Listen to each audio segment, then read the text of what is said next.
Good morning friends. Leh Ladakh में मिलेगा double humpback camel, very interesting. Generally camel में एक हैम्प होता है, एक जगह पे ऊंचा रहता है, बट यहाँ पे जो कैमल होते हैं उसमें दो जगह पे ऊंचा होता है। और आज की राइड है नुब्रा वैली टू पैंगोंग, और मैं हूँ नुब्रा रिवर के अंदर। ये जो रिवर है वो नुब्रा रिवर है और इसके बीच में रोड बना हुआ है। हालांकि रिवर जो है वो साइड में थोड़ा टर्न हो गई है, दैट्स वाई इस रिवर में ही रोड बना दिया गया है। ऐसा लग रहा है जैसे आप किसी रेगिस्तान में राइड कर रहे हैं। और आज की राइड शुरू होगी खालसर से, जो कि नुब्रा वैली में ही है। From Khalsar to Pangong distance approximately 180 kilometre. और ये राइड बड़े आराम से होगी, कोई जल्दीबाजी नहीं है। हालांकि वेदर आज थोड़ा अपसेट लग रहा है, इट्स क्लाउडी ओवरकास्ट। तो पैंगोंग के लिए अपना ट्रिप बना रहे हैं तो सबसे पहला जो काम है वो है फ्यूलिंग का, because Nubra valley to Pangong and back you will not get any petrol pump. तो सबसे पहले काम हम करेंगे खालसर में अपने फ्यूल टैंक भरेंगे और कुछ एक्स्ट्रा फ्यूल लेंगे। बिल्कुल वैली के बीच में रिवर का रोड बनाया हुआ है। और आज लगभग हमारी राइड का 15th डे है और बहुत सारे एक्सप्लोरेशन हुए हैं इन 15 दिनों में। तो अभी तक आपने बाकी सारे वीडियोस नहीं देखे हैं तो आप उनको जाके देख लें एक बार। बहुत खूबसूरत प्लेस को हमने एक्सप्लोर किया है। उसमें से तो कुछ ऐसे हैं जिनके बारे में लोग बहुत कम जानते हैं। तो पेट्रोल पंप आगे है खालसर में, तो खालसर पहुंच के पहले पेट्रोल फिलिंग और उसके बाद स्टार्ट करेंगे अपनी फ्रेश राइड। 3 डेज़ का स्टे था हमारा हुंडर में।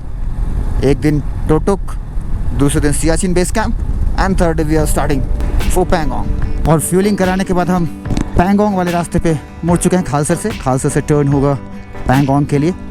और एक्स्ट्रा फ्यूल कैरी करना ना भूलें अगर आप पैंगोंग, हानले, सोमरेरी के लिए प्लान है तो, क्योंकि उस सारे रास्तों पे आपको पेट्रोल पंप नहीं मिलेगा। सरचू में शायद एक नया पेट्रोल पंप खुला है, तो आपको सरचू पहुँचने इतना फ्यूल चाहिए। अब अपने बाइक के माइलेज के हिसाब से कैलकुलेट कर लीजिएगा कि कितना फ्यूल आपको चाहिए। उस हिसाब से अगर आपको जितना एक्स्ट्रा चाहिए वो एक्स्ट्रा कैन में कैरी कर लीजिएगा। और सारे लोग कैरी करते हैं, ऐसा नहीं कि मैं अकेला कैरी कर रहा हूँ या आप अकेला कैरी करेंगे। जो भी इस रास्ते पे आते हैं वो कैरी करते हैं। और अगर आप नहीं कैरी करेंगे तो कहीं भी आप स्टक हो सकते हैं। हालांकि लूज फ्यूल कहीं शॉप वगैरह में मिल जाएगा आपको, ऐसा नहीं है कि बिल्कुल कहीं मिलेगा ही नहीं, बट इट्स बेटर कि आप साथ में कैरी करें, जितना कैरी कर सकते हैं मैक्सिमम। थोड़ा ये रास्ता डिफ़िकल्ट है बाकी वाले रास्तों से, पैंगोंग की तरफ आप बढ़ते हैं तो थोड़ा सा केयरफुल रहिएगा। हालांकि ट्रैफिक वन वे ही ज़्यादा होता है, तो ओवरटेक अगर आप कर रहे हैं तो थोड़ा सा केयरफुल होकर करिएगा। 5 घंटे से ज़्यादा का समय नहीं लगने वाला है पैंगोंग पहुँचने में, तो आप अपनी टाइमिंग उसी हिसाब से रखिएगा ताकि अर्ली स्टार्ट करें और अर्ली पहुँच जाए पैंगोंग पे, ताकि होटल वगैरह जल्दी से ढूंढ लें। बिकॉज दिस डेज पैंगोंग में बहुत क्राउड है and searching a hotel there is a tough task. Pangong की हाइट थोड़ा सा ज़्यादा है तो इसलिए आपको वहाँ पे ठंड थोड़ी ज़्यादा लगेगी। रास्ते भी डिफ़िकल्ट है, वाटर क्रॉसिंग बहुत सारे मिलेंगे। तो अगर आप पैंगोंग जा रहे हैं तो वार्म क्लॉथ्स आपके पास बहुत ज़्यादा होना चाहिए, सफिशिएंट होना चाहिए। ज़्यादा ना हो तो at least 2 pair body warmer, sweater और जैकेट कम से कम इतना लेके आप चलें वहाँ पे।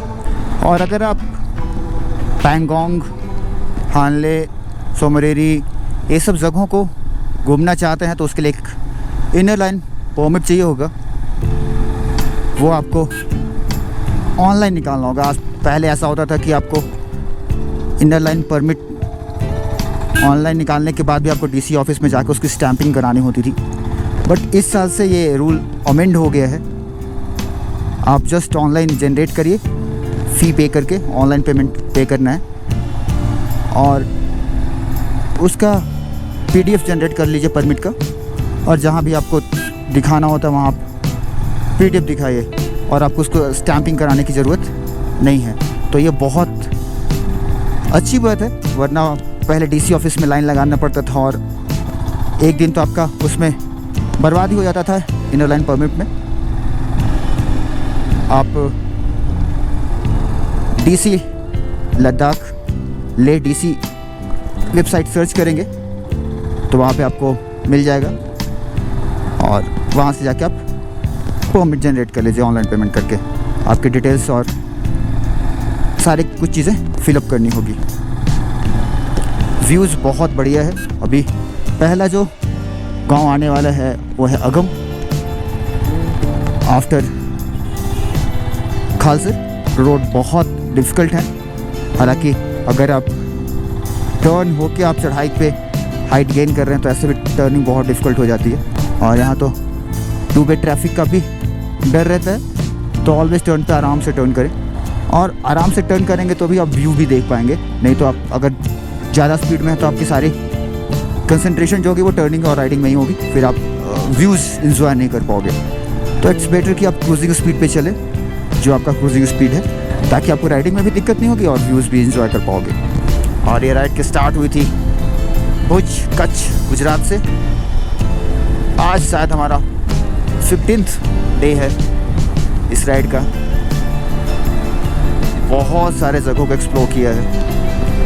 आप सारे वीडियोस को एक एक करके चेक कर सकते हैं, बहुत मज़ा आएगा आपको उन वीडियोस को देख के।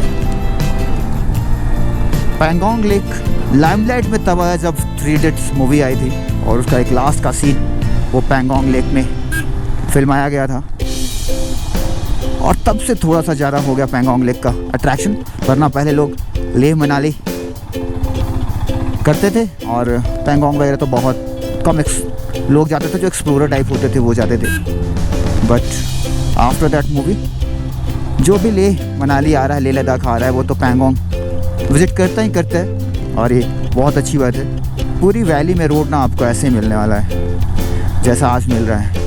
आप मेरे सारे वीडियो देखेंगे ना तो उसमें भी वो जो व्यू होगा रोड का वो ऐसा ही रहेगा, क्योंकि सारे पहाड़ों को काट के रास्ते बनाए गए हैं। तो डेजर्ट जैसी फीलिंग भी आएगी बीच बीच में आपको, स्नो के अलावा, स्नो एंड माउंटेन्स के अलावा। रोड बीच बीच में थोड़ा ऑफ रोड जैसा है, काम उस पर भी चालू है। ऐसा नहीं कि पूरा का पूरा ऑफ रोड ही मिलने वाला है, ऐसा भी नहीं है। और अभी हम पहुंच गए अगम, और यहाँ पे आपको रेस्टोरेंट वगैरह मिलेंगे, चाय नाश्ता कर सकते हैं, उसके बाद आगे की राइड कंटिन्यू कर सकते हैं। तो हम पहुँच गए अगम, और यहाँ पे थोड़ा सा टी और ड्रिंक्स का ब्रेक होगा, बिकॉज इसके बाद 60 किलोमीटर के स्ट्रेच पे कुछ नहीं मिलने वाला है। तो इट्स बेटर कि उससे पहले आप थोड़ा सा रिफ्रेश हो जाएं अपने आप को। बहुत अच्छा व्यू भी है यहाँ पे। स्टार्ट की थी आज हमने शुरू हुंदर से, उसके बाद खालसर, उसके बाद यगम, पैंगोंग तक की आज जर्नी होने वाली है। बहुत आराम से आज की राइड होगी। रोड भी थोड़ा ऑफ रोड जैसा होगा, हाइट भी थोड़ी सी गेन होगी, तो आइस और ठंड भी बढ़ेगी। तो बिल्कुल केयरफुली और आराम से राइड करनी है, कोई जल्दीबाजी नहीं होने वाली है। चलिए, चाय वगैरह आ गई हमारी, चाय वगैरह लेके मैं और अभी कंटिन्यू करूँगा आगे। जैसे ही आप अगम का ब्रिज क्रॉस करेंगे, आपके सामने वाई डायरेक्शन में 2 रोड होगा, एक लेफ़्ट की तरफ जा रहा होगा, एक राइट की तरफ जा रहा होगा। तो राइट की तरफ है वो जो शक्ति जा रहा है, उसको आपको नहीं लेना है, आपको लेना है लेफ़्ट की जो रोड जा रही है, वो जाएगा पैंगोंग की ओर। तो आगम क्रॉस कर चुके हैं और we are in Shyok valley. एक टर्न के साथ view change.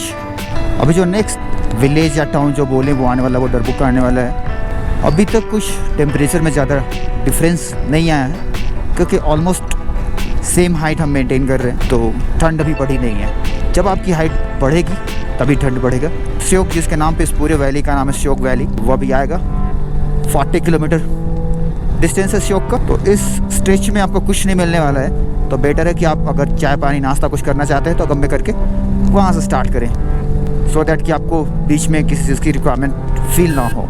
We 2 rider from Gujarat continuing this Shyok valley. Valleys में ना नेविगेशन बहुत आसान है, कोई टेंशन नहीं लेना है कि आपका मैप चल रहा है कि नहीं चल रहा है, क्योंकि इस पूरी वैली में एक ही रोड होगी। लेफ्ट राइट टर्न की कोई ज़रूरत ही नहीं पड़ेगी। तो आपको सोचना है कि मुझे लेफ्ट लेना है या राइट लेना है या सामने जाना है। कहीं अगर बहुत दूर दूर पे कहीं अगर ऐसा आए कि रोड टर्न हो रही है लेफ्ट राइट, उसमें से आगे निकल रही है, तो आप वहाँ पे किसी से भी पूछ लेंगे तो आपको बता देंगे कि हाँ कौन सा रोड आपको लेना है। फिर उस रोड पे पकड़ेंगे तो आप बहुत दूर तक जाएंगे, सिर्फ सिंगल रोड ही रहेगा। तो ये फ़ायदा है इन वैलीज़ में। मैं सिर्फ इस वैली की बात नहीं कर रहा हूँ, सारे वैली में, जैसे हमने जंस्कार में, शुरू वैली में, गुरेज में सिर्फ एक सिंगल रोड है। आपको नेविगेशन की ज़रूरत ही नहीं पड़ेगी। कहीं कुछ ऐसा आता है जहाँ पे 2 हो रहा है, तो ऐसे आपको पता चल जाएगा कि मैं किस रोड पे मुझे जाना चाहिए। फिर भी अगर आपको डाउट होता है तो आप किसी से पूछ लेंगे, वो आपको बता देंगे कि हाँ कौन सा रोड जाना है। तो कोई इशू नहीं नेविगेशन का, तो आप टेंशन ना लें कि मेरा मोबाइल बंद हो चुका है, मेरा नेविगेशन बंद हो चुका है, मेरा नेविगेशन नहीं आ रहा है, कोई ज़रूरत ही नहीं है। और ये जो BRO वाले हैं ना, इनको तो मैं बहुत बहुत धन्यवाद करना चाहूँगा। इनके बोर्ड पे ना ऐसे ऐसे लाइन लिखे रहते हैं कि बड़ा मज़ा आता है पढ़ के। मैं तो कोई भी बोर्ड मिस नहीं करता हूँ, हर बोर्ड को पढ़ता हूँ ध्यान से। वहाँ पे स्पीड अगर मेरी ज़्यादा तो मैं कम करता हूँ, पहले पढ़ता हूँ लिखा क्या है। अभी पीछे एक बोर्ड पे लिखा था if you are married divorce speed मतलब आप सोचो कि नहीं वैसा ऐसा लाइन लिखेंगे। तो definitely we are married and we have divorced speed long time ago and enjoying the ride at a cruising speed. Snow थोड़ा पास आते जा रहा है तो हल्की सी आपको ठंड का एहसास होने लगेगा। शयोक अभी भी मोर देन 20 किलोमीटर, और ये ब्रिज ना बहुत खूबसूरत लगते हैं पूरी वैली में।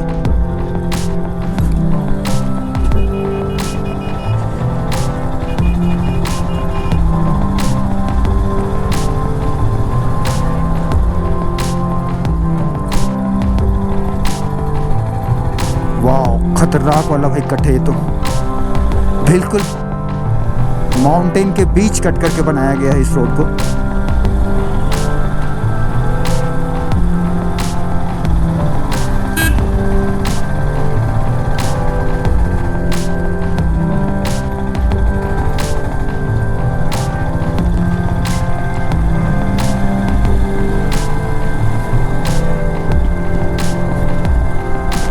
जिस भी ऑर्गेनाइजेशन ने इस रोडों को कंस्ट्रक्ट किया है उनके लिए सलूट तो बनता है, चाहे वो जो सा भी हो, BRO हो, NHI हो,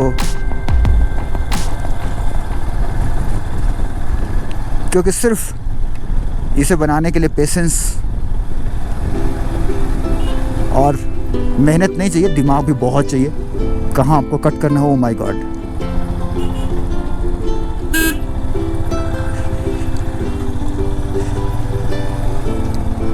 क्योंकि ये ऐसा नहीं है कि किसी भी रॉक को आपने कट करके बना दिया।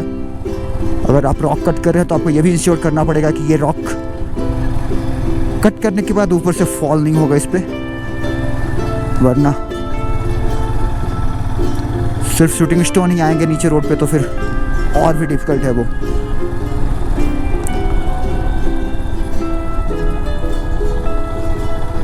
पानी बिल्कुल प्योर ब्लू वाटर, बहुत खूबसूरत।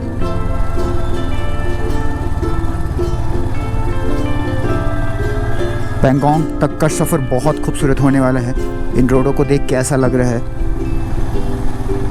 कि हम बाइकर्स के लिए डेस्टिनेशन से ज़्यादा मायने रखता है उस डेस्टिनेशन तक पहुंचने वाले रोड।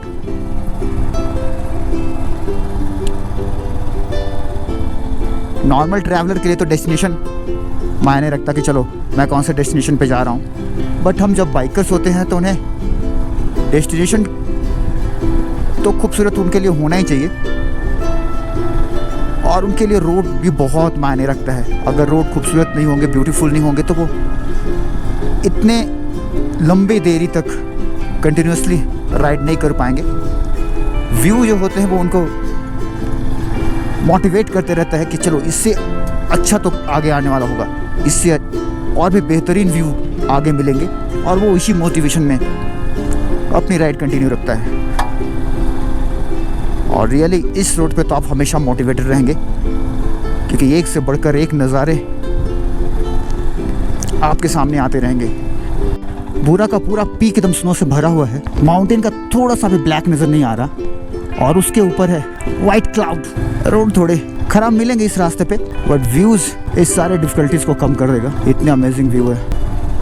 ट्रैफिक का थोड़ा सा इशू होते रहता है, अगर किसी को अंदाज़ा नहीं लगा कि यहाँ पे 2 गाड़ियाँ निकल सकती है कि नहीं, तो फिर थोड़ा सा इशू हो जाता है। इस वैली में कैंप करने वालों के लिए तो जन्नत है। इतने ब्यूटीफुल व्यूज़ हैं कि आपको सर्च नहीं करना पड़ेगा कि मैं कैंप कहाँ लगाऊँ, कोई अच्छा सा जगह मिले। कहीं पे भी रिवर के किनारे अपना टेंट निकालिए और कैंपिंग शुरू कर दीजिए। बहुत खूबसूरत सा व्यू है ये। जैसे जैसे ये श्योक वैली में हम आगे बढ़ते रहेंगे, स्नो भी बढ़ेगा और ठंड भी धीरे धीरे बढ़ेगी। कुल फुटहिल में राइड हो रही है। रिवर की चौड़ाई बहुत ज़्यादा नहीं है, और इस वैली में कुछ रास्ते तो डेली आपका टेस्ट लेंगे राइडिंग स्किल्स का। स्नो क्लैड माउंटेन थोड़े पास हो रहे हैं। ये तो बहुत अच्छा वाला रोड है। पीछे कुछ ऐसे भी रोड थे जो मैं आपको दिखाया नहीं, वरना आप आने से पहले ही डर जाएंगे कि नहीं ऐसे रोड पे तो मुझे नहीं आना। बट बगल में ऐसे बहते हुए पानी को देख आप सारे डिफ़िकल्टी भूल जाओगे। बिल्कुल पैंगोंग तक हमें ऐसा ही प्योर वाटर मिलने वाला है और पैंगोंग में भी ऐसा ही वाटर मिलने वाला है। शौक बहुत ज़्यादा दूर नहीं है, अब 10 किलोमीटर के आसपास है।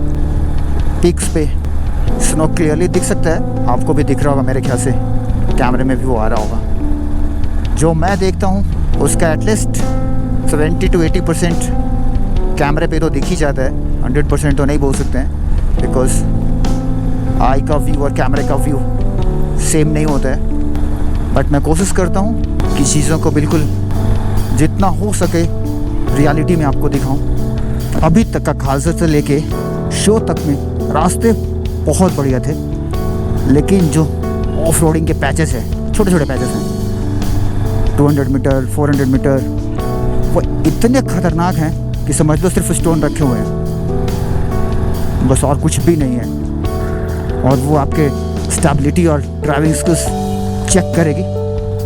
और अभी हम हैं श्योक में। यहाँ पे भी 1-2 रेस्टोरेंट मिलेंगे आपको, अगर चाय कॉफ़ी नाश्ता चाहिए तो आप यहाँ कर सकते हैं। और अभी हम क्रॉस कर चुके हैं श्योक। नेक्स्ट विलेज आने वाला है दुर्बुक। जैसे ही आप श्योक सिटी क्रॉस करेंगे, टाउन क्रॉस करेंगे, तो आगे फिर से एक वाई शेप का रोड आएगा। एक लेफ्ट में जा रही होगी, एक राइट में जा रही होगी। बहुत सारे बाइकर्स को मैंने देखा कि वो लेफ़्ट की तरफ चले गए, जो कि रॉन्ग है। फिर उनको वापस आना पड़ेगा। आपको वहाँ से भी राइट लेना है, और राइट लेंगे तो आप आगे दुर्बुक की तरफ कंटिन्यू करेंगे। श्योक तक थोड़ा सा रास्ता डिफ़िकल्ट है, ख़राब नहीं था, क्योंकि रोड बहुत अच्छे हैं, लेकिन बीच बीच में जो पैसेस हैं वो आपका रियली पेसेस टेस्ट करेगा। और जहाँ ये ब्लैक रोड इस ब्राउन हील में दिखाई देते हैं, बहुत मज़ा आता है। ऐसा लगता है कि लाइफ बहुत इजी हो गई। बट अगले ही पल उन ब्राउन पहाड़ियों में रोड भी ब्राउन ही दिखाई देगा, तब थोड़ा परेशानी बढ़ती है। बहुत डीप वैली है आपके लेफ्ट में। जिनको हाइट से डर लगता है वो नीचे ना देखें, और जिनको हाइट से डर नहीं लगता वो बहुत मज़े लेंगे इस वैली का। ओह माय गॉड, बहुत ही डीप है वो वैली। जिसको हाइट से डर लगता होगा वो तो फैंट ही हो जाएगा इधर। ये जो रास्ता है वो श्योक और दुर्बुक के बीच का है, और इसीलिए सियाचिन और गलवान वाली जो वैली है वो बहुत ख़तरनाक मानी जाती है। अगर स्नो में स्लाइड होकर कोई नीचे वैली में गिरा, only God will save. You should always be careful while riding on this road. आगे का जो स्लोप है वो बहुत बहुत शार्प स्लो है। नीचे की रोड मुझे दिख रही है।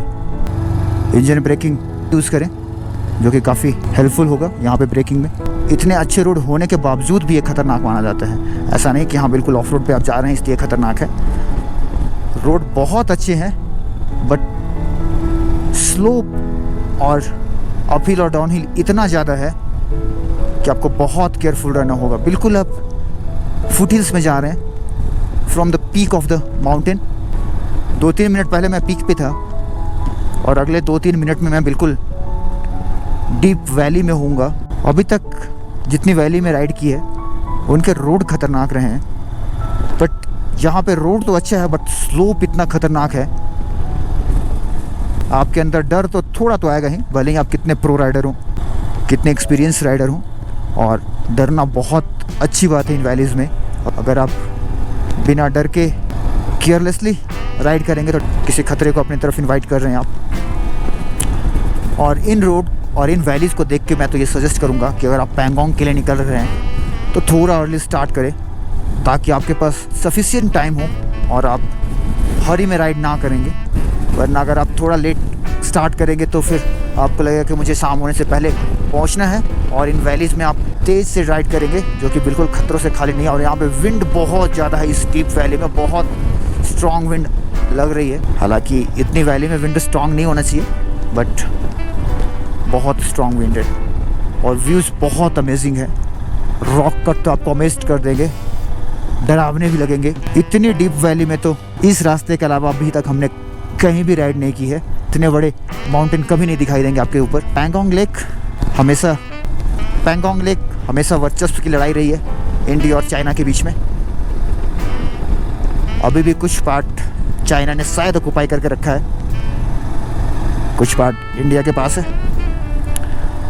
और आपको हमेशा न्यूज़ में सुनने को मिलेगा इंडियन एंड चाइनीज ट्रूप का क्लैश इस पैंगोंग वैली में, गलवान वैली में। श्योक से लेकर डुरबुक तक का जो रास्ता है वो बहुत अमेजिंग है। जो स्नो वाले माउंटेन हमारे सामने दिख रहे थे, हम उनके पीछे आ चुके हैं डीप वैली में होते हुए। और जितने ये स्टोन हैं जो रिवर में दिखाई देते हैं, उनके शेप बड़े खूबसूरत होते हैं। अगर आप 4 व्हीलर में हैं, आपके पास टाइम है, 1-2 स्टोन्स तो जाके आप उठा ही लें। बहुत खूबसूरत सारे स्टोन्स नज़र आते हैं। बट एक अच्छी बात है इस रास्ते की कि इसमें कोई पास शायद नहीं आएगा। नॉर्मल आप वैली में ही राइड करेंगे। पासेस पे ठंड भी ज़्यादा होती है और रास्ते भी डिफ़िकल्ट होते हैं। But valleys compare to passes easy है। डिफरेंट व्यू है उस पहाड़ का, बिल्कुल सैंड का वॉल नज़र आ रहा है वो। जनरली ऐसे पहाड़ यहाँ पे देखने को नहीं मिलते हैं। ये तो जैसलमेर वाली फीलिंग आ गई फिर से, सैंड का। और ऊपर वैली में देख सकते हैं कितना ख़राब है वेदर, बिल्कुल क्लाउडी। हो सकता है कि ऊपर स्नोफॉल हो जाए या हो भी रहा होगा, क्योंकि विंड भी बहुत स्ट्रांग हो गई है, ठंड भी थोड़ी बढ़ गई है और ऊपर का वेदर दिख रहा है कैसे है। तो एक और राइड आज डिफ़िकल्ट होने वाली है वेदर कंडीशन के हिसाब से, not in view of road condition. बहुत ख़राब है। सामने देखिए वहाँ पे बिल्कुल थंडर स्टॉर्म की तरह ब्लैक। बट इस तरफ ठीक है, लेफ़्ट की तरफ, राइट की तरफ वेदर ख़राब दिख रहा है। और यहाँ पे जो पहाड़ है वो सैंड ड्यून्स की तरह ही नज़र आएंगे, लगेगा जैसे सैंड ही है। और शायद इस वेदर की वजह से टेम्परेचर थोड़ा सा गिरा है। बहुत सारे रेस्टोरेंट मिलेंगे आपको डुरबुक में, होम स्टे भी मिल जाएगा। तो आप अपने प्लान में डुरबुक का भी रख सकते हैं ख्याल, अगर आप पैंगोंग तक नहीं पहुंच पाए हैं तो, अगर टाइम परमिट नहीं कर रहा है। हल्की फुल्की बारिश भी हो रही है, 1-2 ड्रॉप आए हैं मेरे डुरबुक के बाद तांग से। बहुत ज़्यादा दूर नहीं अभी पैंगोंग, तांग से के बाद पैंगोंग बहुत पास है।